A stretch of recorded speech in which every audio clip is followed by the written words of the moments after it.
welcome again to Tuesdays with Tammy. I'm Tammy von Nordheim, your host, and I'd like to introduce my guest for today. You all should know him really well right now because he has been on two previous shows.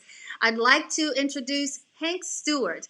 Hank is a well-renowned poet who's also won an Emmy Award for some of his poetry. He's an amazing writer and author. He's also the founder of Hank Stewart Foundation, as well as he's a founder of so many different things. Let me figure out which thing I have not mentioned yet. There's just so much. Like, his bio is literally 2 pages long, and I said I was going to shorten it. And this is what happens when you do that. But hey, it's TV, right? So anyway, I'd like to welcome Hank Stewart once again, and today we're going to be continuing our discussion over all that's going on in our world today. So with that being said, welcome, Hank. How are you? I am so happy to be back again. I told you I was crashing your show. I told you. You think, Yes. you think you keep asking me, I just keep showing up, right? How about that? Yes, yes, you do. And you know what? I'm happy that you do because I think when there are, it's great information that needs to be shared, when there's a lot of great conversations that people need to hear, then we need to give it to them, right? Right, right, exactly. And that's what we for. I think, you know, um, there's a quote that says, when an elder dies, a library just burned down. When an Hmm, elder dies, a library just burnt down. that's So, deep. it is incumbent upon us, if we have the wisdom, we should share it before the library burns Right. down. Right. And you know what? I That's on my list of things that I wrote down because I've been doing a lot of writing myself that I wrote down it's almost like my list for black people, like what we could be and should be doing. And that is on my list, and one of the things it says is write your story. Write your story. It does not have to be perfect. Think about all those stories that we have had at our disposal, stories that go way back in history. I mean, like, for example, Helen Keller. I mean, she wrote her story. We wouldn't know of her story if she hadn't written it. You have W.E. Du Bois. You have a lot of great people who have written their stories, and the only reason we know what happened is because they wrote their story. Even if your story has nothing to do with Black Lives Matter, but it has to do with COVID-19 and the impact that it had on your life personally, write that story because everything so far that has happened in 2020 is really historical. It's been literally like bananas. Exactly, exactly. And if you don't write it down, it didn't happen. If you don't write it, who knows? If a tree falls in the forest, doesn't make a sound. If you don't write it down, nobody knows. If nobody there to document it. And we see things from different angles, right? We can all be at the same event, Right. right? But if you're in a different angle, you see something totally different. You Yes. can go to a basketball game and it's in the round, and you can see a foul from where you're sitting that I didn't see because of the position that you're in. And so you have to write it from the angle in which you see it. Make sure it's your true angle, but make sure you write the angle. And a lot of times people don't write the angles. Right, right. I'm giggling to myself because it's so easy to talk to you. Like, we could literally have a show on just writing and writing your Mhm. story, and that's kind of where we were sliding to. But I'm gonna redirect us back to the topic Okay. at hand, Okay. which is talking about what's happening in the world today, where Black lives are the topic because why? We matter, right? So in our previous shows, we discussed police brutality. Um, we discussed how corporations have how we've seen them reacting or not reacting and responding. We've talked about white people's responses and lack of responses and how we feel about that. And we've also touched a little bit on society. So for today's show, I'd like us to speak directly to Black people, to our community, to our people, people that we absolutely love, adore, respect, admire. There's so many beautiful things about Black people that we couldn't begin to cover them all in one show. And what I know for sure is how much you love your people and how much I love my people. So, with Mhm. that being said, we're going to talk about what we as Black people, as the Black community, can do to help progress forward in a positive way during this historical shift, and also some things that we can stop doing. Because, I mean, and this is all going to be coming from a place of love, in a place of respect. It's not in any way trying to put our people down, but instead we're trying to lift them up and encourage them. We're trying to help be a voice of reason. We're trying to like help balance this ship so that we can all like literally grow together and grow to the places that we needed to grow for so long and that we'd like to be in. I totally agree. I think there are so many things that we are doing right. It's not funny, and there are some things that we can do better at. Yeah. There are some things that we're not wrong. We can just do better at them. Okay. And if you really, if it's your intentions to grow as an individual, then if somebody gives you constructive criticism, you will be doing yourself a disservice by not at least listening. You know what I mean? Because again, Right. none of us have, no one have ever seen themselves. We've only seen reflections of ourselves. You Yes. Tammy don't know how she looks. Hanks don't know how he looks. I can look in the mirror and see a reflection of me, but I've never seen myself before, right? Yes. And you've never seen yourself before. Yeah. So that means somebody has a better angle sometimes than you have of yourself, Hmm. and that I have of myself. And Hmm. so, one of the things that I try to do is I try to listen to grow, because if you tell me something that I can get better at, then it only makes me better, Oh yeah. right? It improves who I am, and so yeah. So I'm ready to go. Let's go. All right, let's go. All right, so I want to start with it. We've endured a lot. We've endured a whole lot, and as we move through these unexpected twists and turns of 2020, we have to be clear about what it is that we want, what it is that we want to ask for. We can't just blindly be shouting Black Lives Matter and blindly be shouting no justice, no peace. I mean, of course, we know we want justice, but we want justice for what? Just the police brutality? No, there's so many other things that um, have not been justified for us that we want justice for those as well. We have to speak with clarity about our needs and our expectations, and we have to be open to having deep dialogue with those other people, that the other communities that we need to hear us. We have to be open to that. When somebody reaches out to us and wants to have a conversation about what can they do, or why, maybe they have a question about why we feel a certain way, we can't be too quick to jump at them with a negative attitude. We can't be too quick to shut them down. We can't see this as an opportunity to say, oh, you know what? It's my turn now, and I'm about to like read you up and down and tell you about yourself. We have to be open to like listening to what they're asking us, and like really being prepared to provide them with answers. Because then, I mean, if they're saying they're ready to hear us, we need to jump on that opportunity. So you know what? So here's how you can help us. Here's the thing that I think. Here's how you can help us and how we can help ourselves. Okay. African Americans are the only nationality that is created by laws. Mm, We have been created by laws. Emancipation, we were emancipated in 1863. 13, 14, 15th Amendment, the right to vote without harassment, the Voters' Right Act in 1965. We're the only nationality who are created by laws. White folk are born, when you're born white, you have all the inalienable rights because you're born white, yeah. right? So we're the only national. Everybody came over here. We were brought here, right? So here's how they can help and we can help ourselves. We can vote. Mm-hmm. You vote.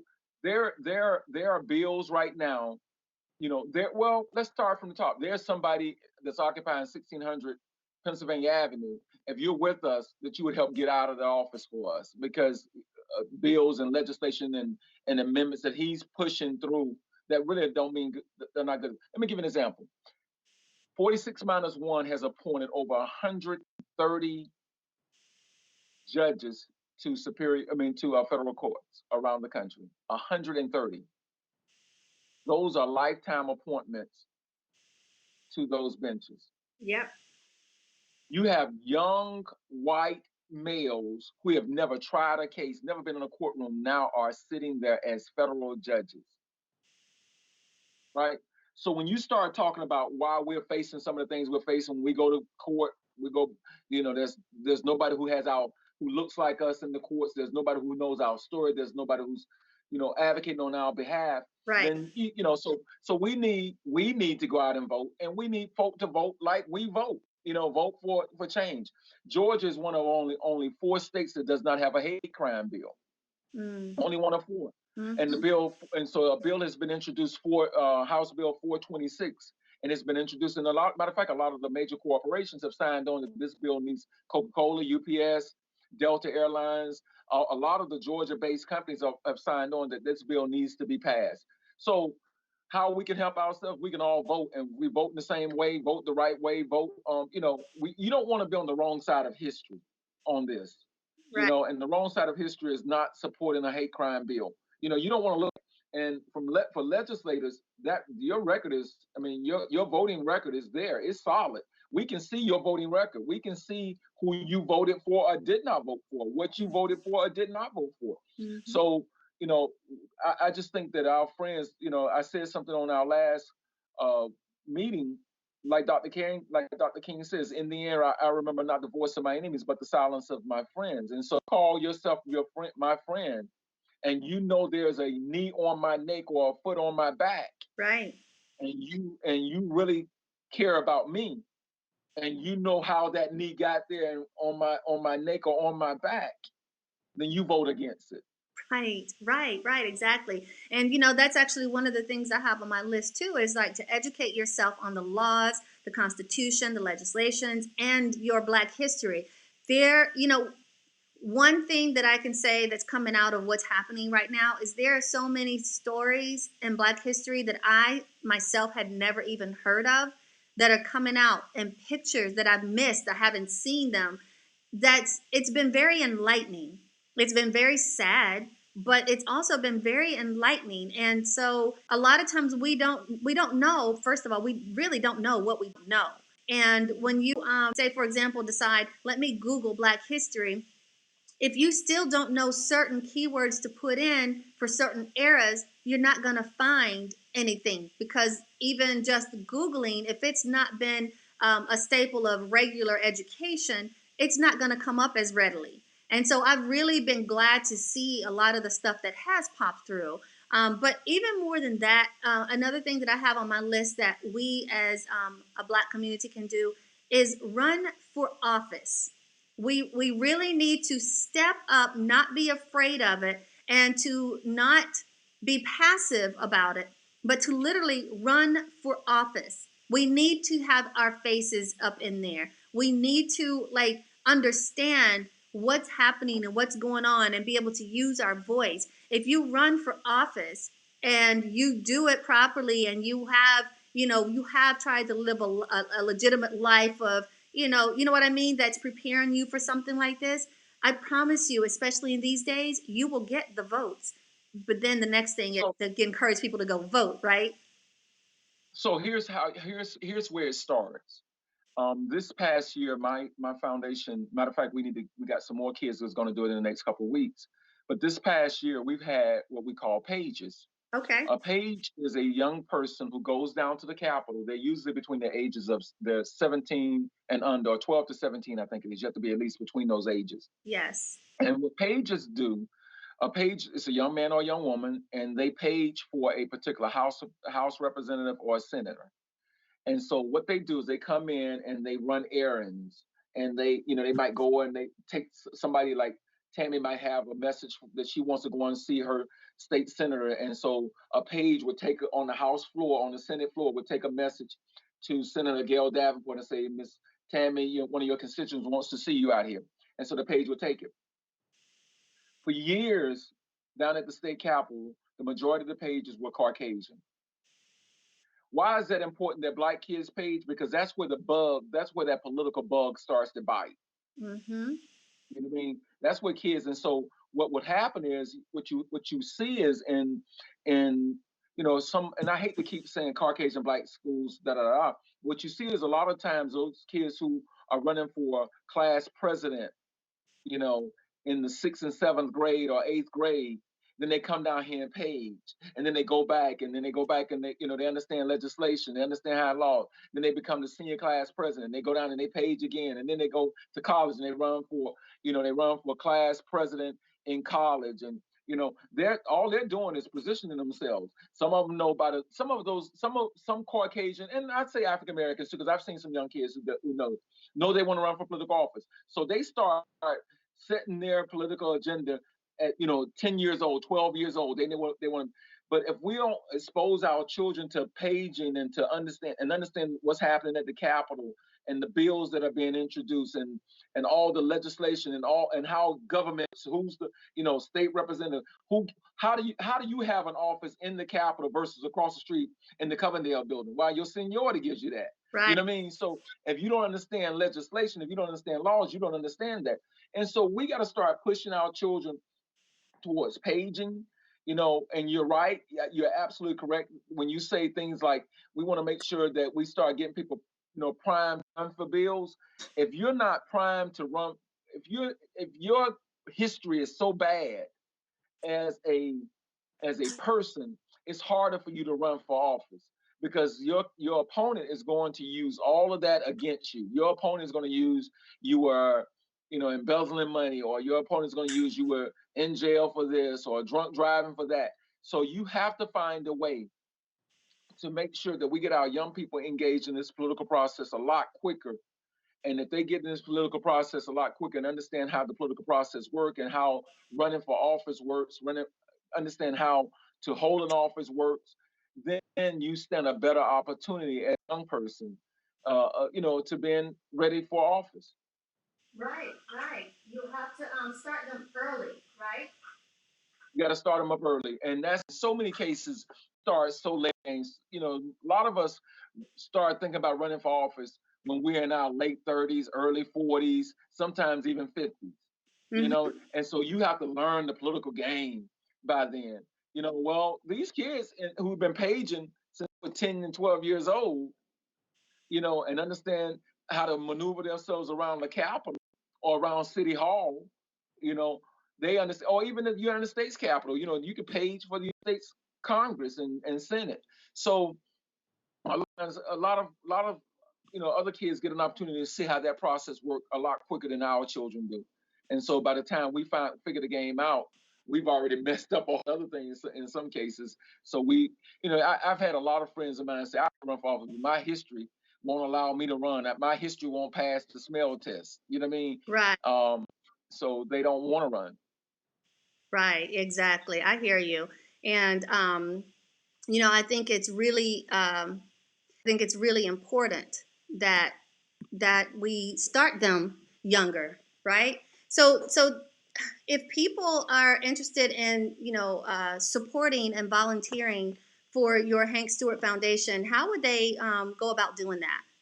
It's real simple. You can just go to thestewartfoundation.com, thestewartfoundation.com, thestewartfoundation.com.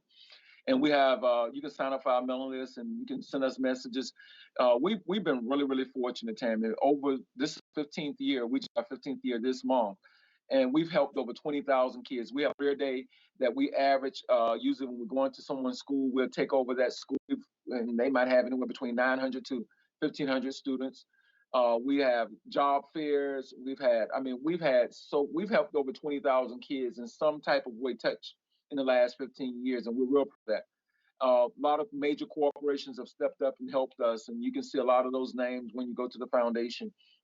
You can see our programs. We have something every single month. So August, September, October is what we call our financial and our health and wellness quarter. So we teach kids Hmm. about money and being healthy. August, finances. September, the kids elect their own officers in August also. So we have a swearing in, and they get their green jackets and sworn into the foundation in September. Then we wolf them off to a retreat as a president, vice president, secretary, parliamentary, community chair, treasurer, all of them. We teach them their roles and responsibilities over that weekend. So they have an overnight retreat. In the month of October, we have a what we call games down activities up in the Bobby Jean Smith Health Fair. And so the kids play games. We encourage them to put down the electronic device, get from in front of the TV, put the games down, and we go outside and play kickball, hopscotch, jump rope. We play all the things that we grew up on, and we have all type of screenings, health screening for children, juvenile diabetes, teaching kids how to do CPR. All of these programs in one. November, December, January is our what we call our heart wrenching quarter, but it's our community service quarter. So in November, we feed the homeless. We partnered with New Life Church last year, and we fed over 750 families, Wow. bringing all these volunteers, and we fed all of them. In December, Gilgal is a home for women who are recovering from substance abuse and being homeless. And so for the last 10 years, we come in and it's anywhere between 15 to 25 women. We get their Christmas wish list. We give them everything on their wish list. The agency we feel fulfill everything they want for their Christmas wish list. We have about 150 volunteers. We got to clean up outside, all of the raking and bagging leaves and trimming and cutting grass. We do that. It's in December, but we do all of that. The women are inside, doing all of the things, the domestic pieces and things of that nature.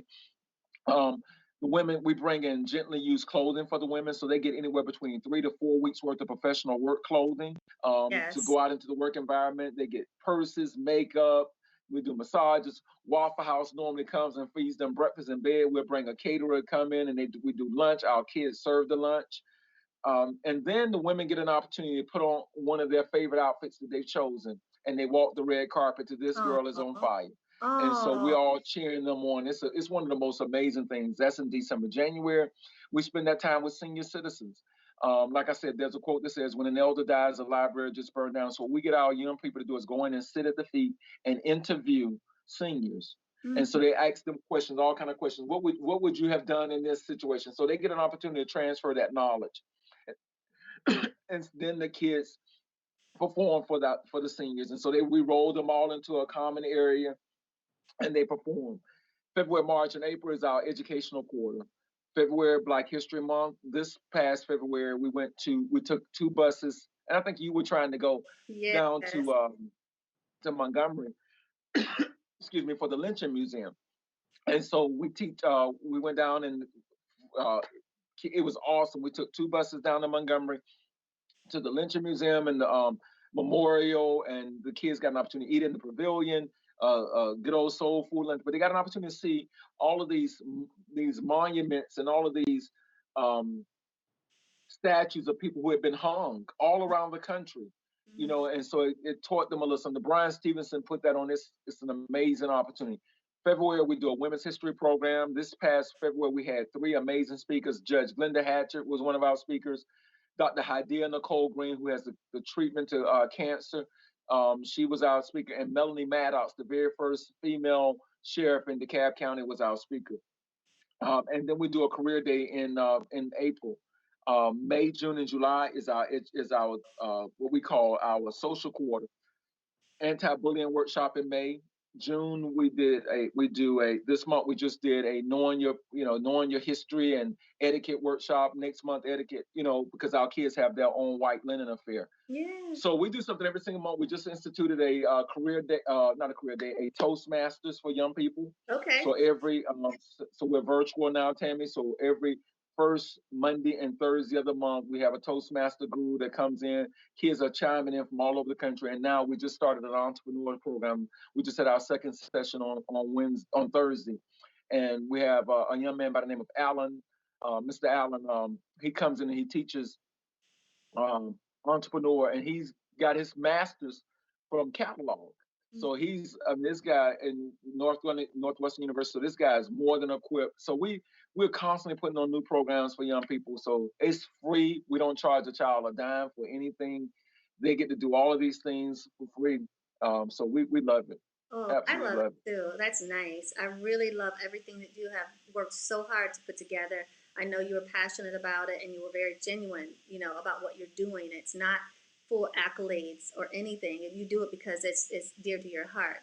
Um, I want to ask. Are you familiar? You've probably heard that John Lewis has a documentary coming out? Yeah, we're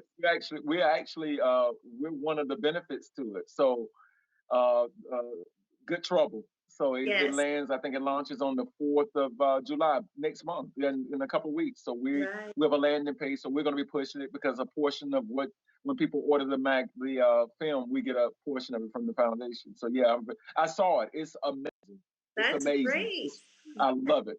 Yes, that's great. My foundation, I Empower Me Too, is also going to be pushing it and doing the same thing. Okay. So, Excellent. yeah. Excellent. So, I mean, we need to make sure that people are aware that it's going to be available and they should watch it. And it's really important to see what the people before us were doing, the few people that were doing something, so that we can stay encouraged and inspired and motivated to do what we can right now. Right? I wish that that movie would have come out before the 9th of June, which is for the election. And I think it was scheduled to come out before all of the pandemic stuff. Yes. It really was scheduled before, Oh, but because it yes. really will motivate you to vote. Uh, Mhm. so, uh, but we do have the runoff election in August, and then we have the election in November. But it's such a, I mean, when I tell you, I sat there, I didn't move. I looked at the entire, it was just, and I know Congressman John Lewis, and was fortunate. I'm gonna do a little bragging right now. Was fortunate when my last books, um, 25 years in counting book, he wrote an excerpt in my for my book. So I'm happy about that. Congressman John Lewis is a beast. I mean, still on the front line, Yes. still grinding, How old is he now? and he's great. How old is he now? He's 80. They were having an 80th birthday party celebration from this year. Now he's recovering from some health challenges, but Right. he looks great and still voting so he's doing his treatments and then he's going on the floor and he's voting. So he's Hmm. phenomenal. He's Yeah. phenomenal. So we're Yeah. excited about him.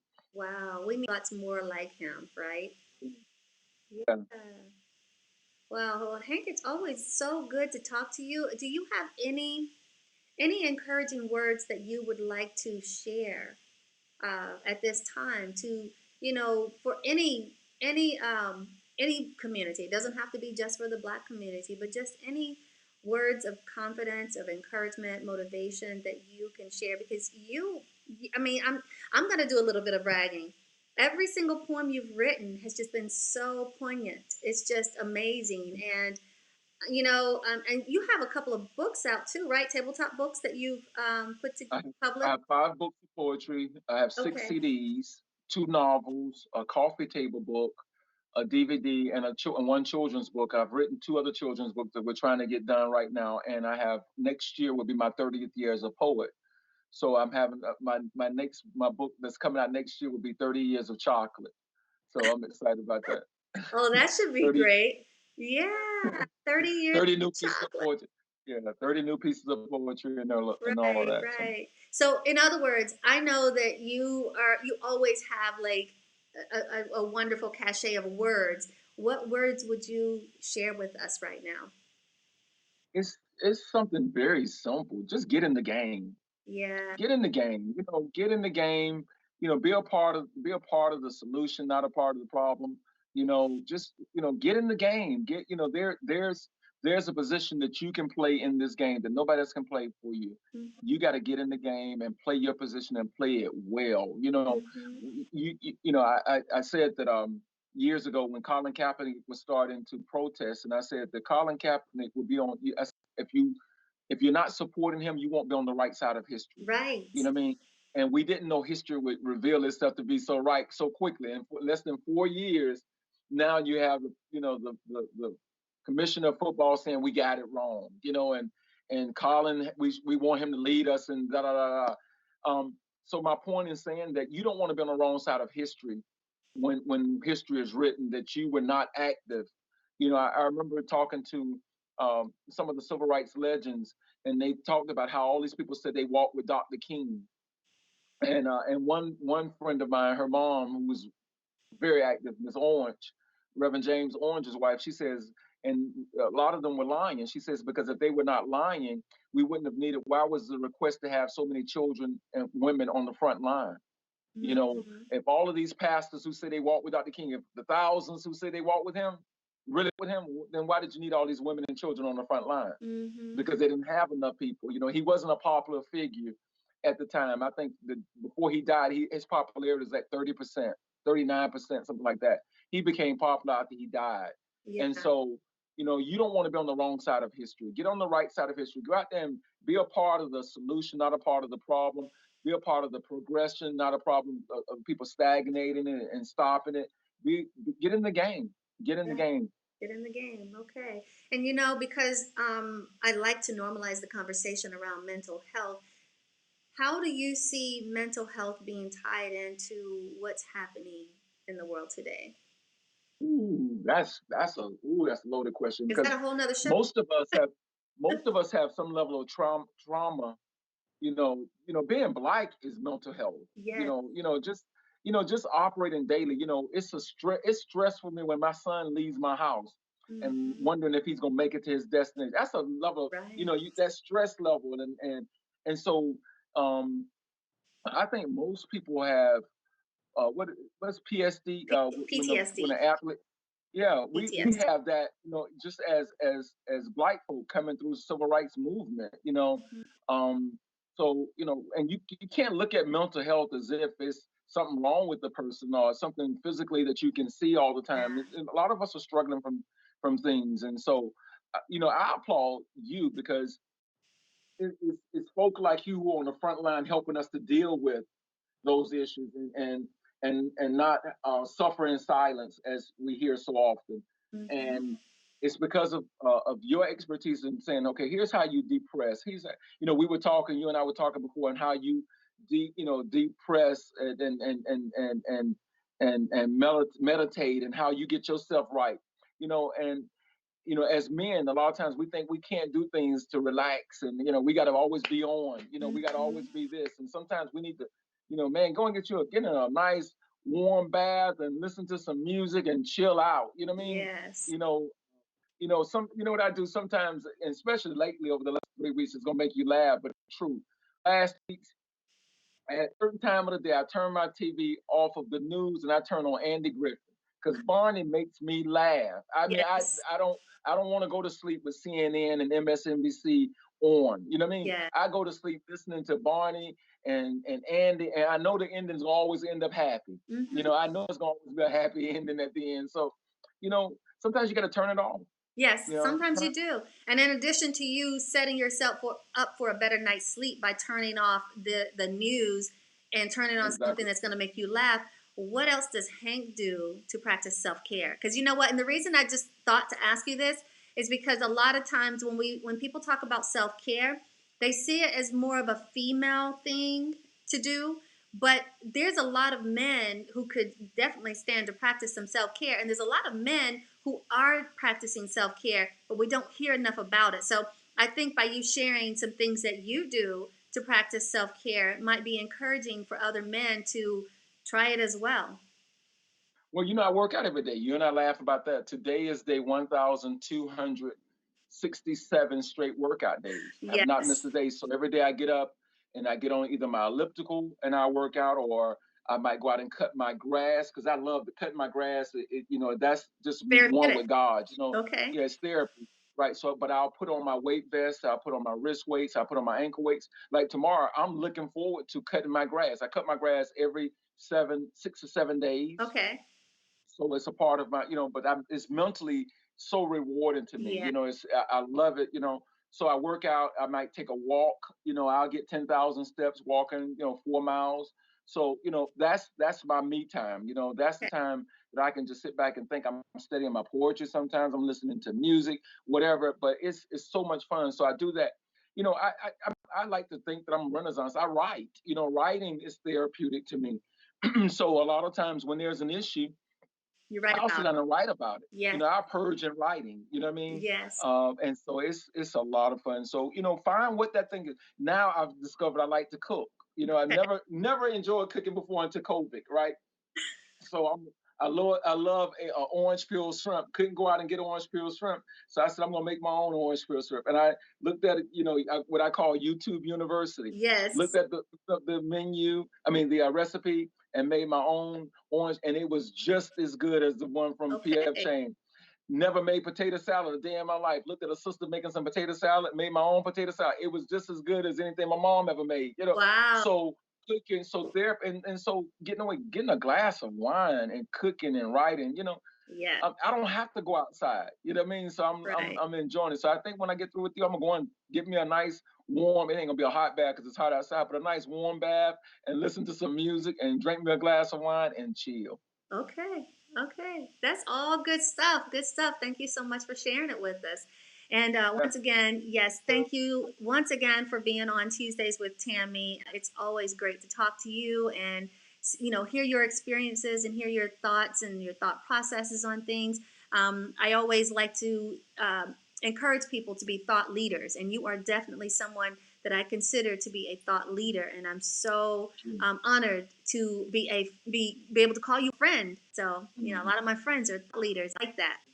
I love it. I love it. And you are too. And and my pastor used to always say, if a drunk hang out with a drunk, neither one of them ever be sober. Right. If you're hanging out with people who are not going nowhere, it's not gonna be long before you have your break. So I'm equally as honored to call you friend because iron sharpens iron, and I'll see Mhm. things that you do, and you and I've had these conversations, but we're gonna have it on tape. But I'll see things that you do and it motivates. I've seen, because I know you. I've even seen your softness in how you like somebody's post. Mhm. How it shares your heart. I know you're sharing it in good with the right intentions. You know what I Right. mean? Like Right. sometimes some things are done to embarrass people. And when I see you share or like something, I know that you thought real long and hard before you shared it, and you liked it and you shared it. So you and I, so I'm equally as motivated by you and and your entrepreneur spirit, and so a lot of times when you're around for like when you're around people like Tammy, you think I'm not doing enough. You Oh, know what I mean? So you start doing even more. I promise you. I promise you. I got several friends. They laugh at me when I say they like you, man. You doing everything. I'm like, but when I look at you all, I feel like I'm not doing enough. yeah. And so having the luxury of sitting down with a Dr. Joseph Echo Lowry, the late Dr. Lowry, or having the luxury of sitting down, going to Dr. C.T. Vivian's house, or Ms. Zanona Clayton, or Congressman John Lewis, or Tommy Dortch, or looking at when you've had the, Reverend Cameron Madison Alexander, when you've had these luxuries and you've seen these people operate, you say, I ain't done enough yet. I Right. have not done enough. Right. It's always nice to have people around you that inspire you. Yep. If somebody constantly makes you feel like you have to play small or that you have to hide the good things that you're doing because otherwise it's going to make them feel like some kind of way, and they're Mhm. not encouraging you to keep doing it because it inspires them to be motivated, then you don't need to be around those people. So hear you when you say it makes you feel like you're not doing enough, but at the same time, it gives you more drive, right? It doesn't make you feel And like you're jealous or like you want to hate on them. It's like encouraging for that's the you, key. and that's That's how the it key is right for there. me. That's the key right there. Good leadership ain't threatened by you. Right. Real people who are doing, they ain't threatened. They're not threatened to give you the microphone and let you have your shine. Matter of fact, they Exactly. encourage it. Good leadership is not, you know, they're not intimidated by that. When you know who you are, Hmm. you're not, you don't have to make somebody else look little so you can look bigger. You want to make somebody else look big and you look bigger. I, you know, Tommy Deutsch always said, I don't want to be the king. I want to be the king maker. Help make kings, making Yeah. more kings. You know what I mean? Yes. So no, I'm not threat. I've learned that there's a time that you need to hand the mic over to someone else, male or female, young or old. There's times somebody else can say this, but you can't say everything better than somebody else. Right. Somebody else can say this better than you. And Let you them know what? have it. Somebody hears it differently, or they might just Mhm. hear it at all, period, because it comes from someplace else. So, I mean, you can say, or somebody else can say something, but the people around you, and they might have heard them, but they don't really hear it until you say it. That's Exactly in right. one of my Exactly right. speeches. It's like, Oprah or TD Jakes can say something, and I can say the same thing, but people may not hear it until I say it because Right. they might Exactly dismiss right. them thinking, well, they're celebrities. Somebody wrote that for them. Do they really feel it? Do they really mean it? But if I say the same thing, they might say, now I know, she's a genuine person and I trust her because I know her personally. So I'm going to believe it. Same thing. So I might say something and people might say, she don't know what she's talking about. But then Oprah or TD Jakes would say the same thing and they might be believed first just because people assume because they have a bigger platform, that means they are, telling the truth, they're legit, they're believable. So it goes both ways. So that's why we all But have I don't know anybody. I don't know anybody who don't believe Tammy. You know what I mean? I don't, I don't know anybody who, I don't know anybody because here's why I said that, Tammy. You've lived your life in such a way that your walk supports your act. It supports your verbal message. If you were saying this and doing something totally different, you with me? And you'll do little things like I saw you put up a picture the other day of your family, and it was strategic. It was very strategic when you did it. to. Yeah, You know what I mean? It was very strategic, and I got the message. And I'm yeah, sure someone it because so if anybody knows you, they know they know your heart. You know what I mean? right. And how you do things. So the only people hating on you is people who don't know you. You know what I mean? Yes, And the only folk who are not believing what you said are people who don't know you. Anybody who knows you, when you say something, they know it comes from a good place. They know it, yes, it comes from a good heart, and you'll be hard pressed to find somebody. Now, if they're infiltrating your circle and they really don't care, then that's a different situation. But they've been never called friends anyway. But yeah. you come from God, and so I think, and I've often said this to you. There's a class that you need to teach. There's some young ladies like that needs to see because I think there's power in women who know how to say things Mm-hmm. and know how. So there's a beauty in it. There's a beauty in a woman who you know who can bring out something in a man that he didn't even know was in him by the way you say it. You know what I mean? Or and vice versa. Men can breathe life into women too. Yeah. By saying and showing encouragement. But I've seen you support people. We got mutual friends that I've seen you support, and just and this and I know it's done.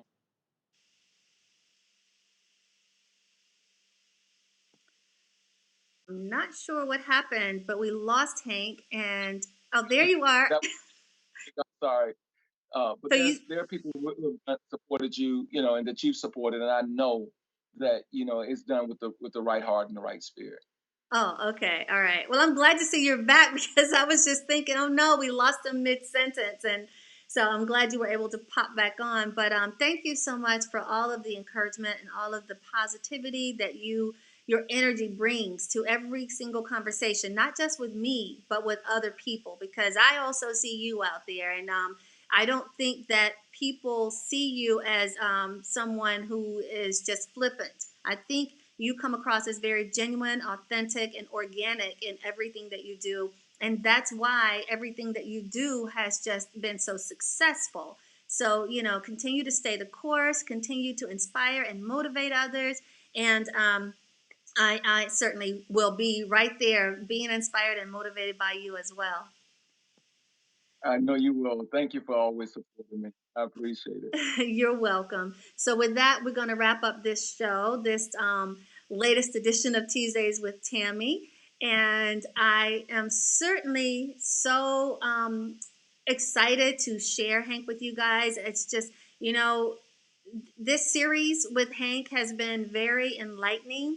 It's been very energizing, and I'm really pleased with the conversations that I've been able to have with him. So, with that being said, thank you again for joining Tuesdays with Tammy. I'm here every Tuesday at 10 a.m. and sometimes there's some videos in between. So make sure that you hit the subscribe button and turn on the notification so that you can be notified when a new video has been uploaded. So if you need to seek a mental health therapist, please go to my website at gawtc.com. That link will also be in the bio down below.